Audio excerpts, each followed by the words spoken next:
میں نے یہ رنگ دیکھا تو مدینے کی فضا ویسے ہی بڑی ٹھنڈی تھی، لیکن مصطفیٰ کریم کے ساتھ جب میں نے بات کی تو میرے وجود پر گریہ طاری ہو گئی، میرے اوپر کیفیت طاری ہو گئی، میں تڑپنے لگا۔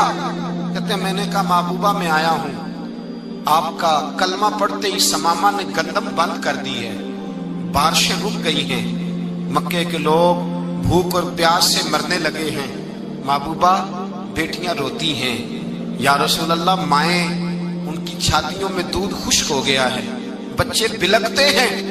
ابو سفیان کہتے ہیں میں دشمن تھا، سارے مکے کے لوگ دشمنی کرتے تھے، لیکن جب میں نے یہ لفظ کہے نا، اچانک میری نظر اٹھی تو مصطفیٰ کریم کی تو آنکھیں آنسو برسا رہی۔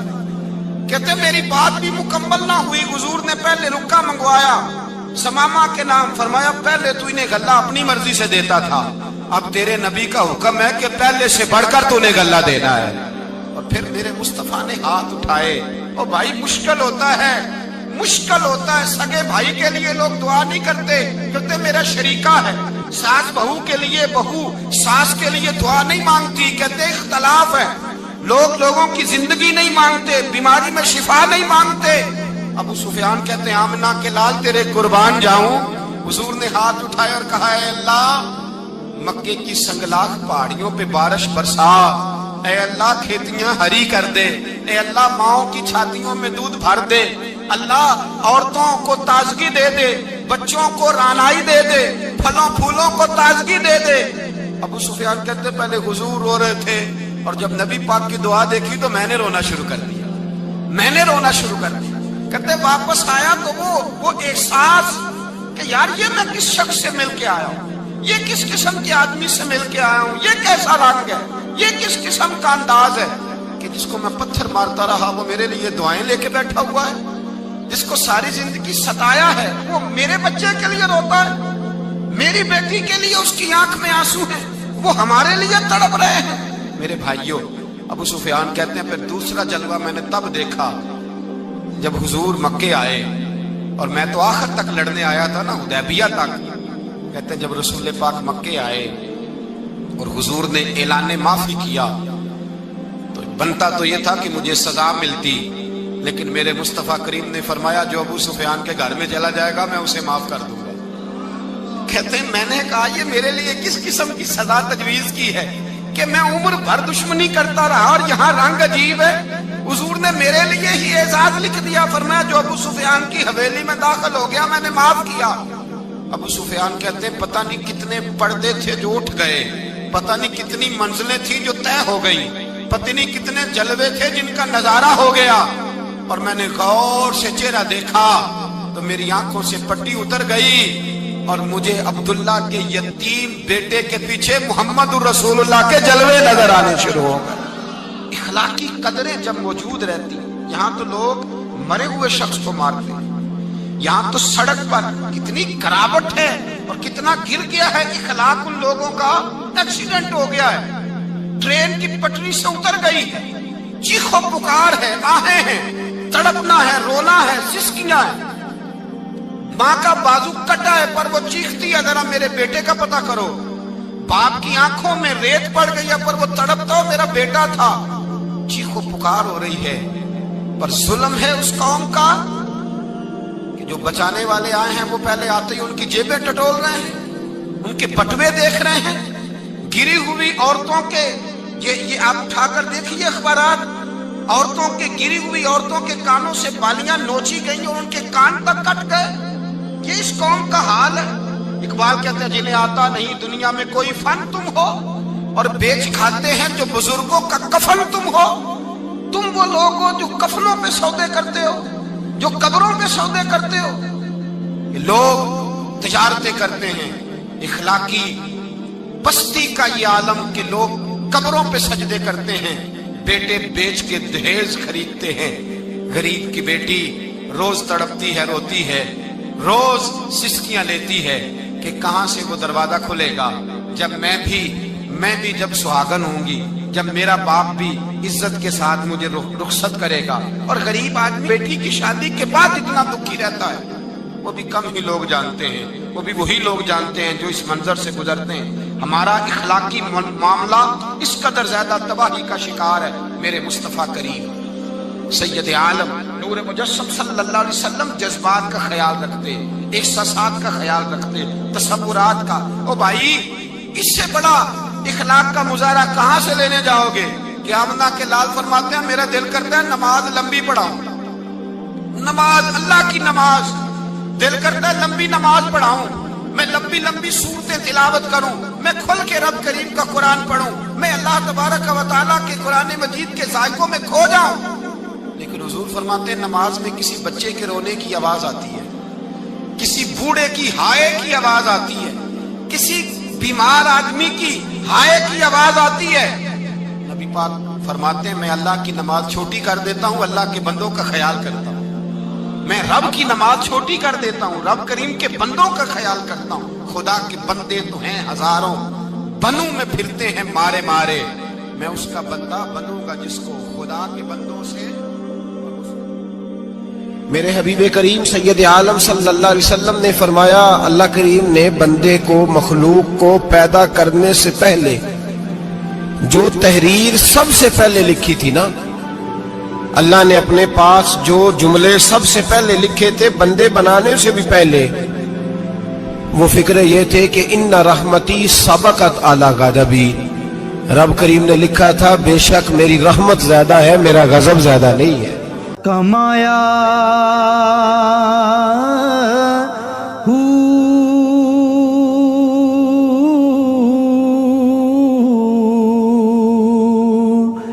نام بھج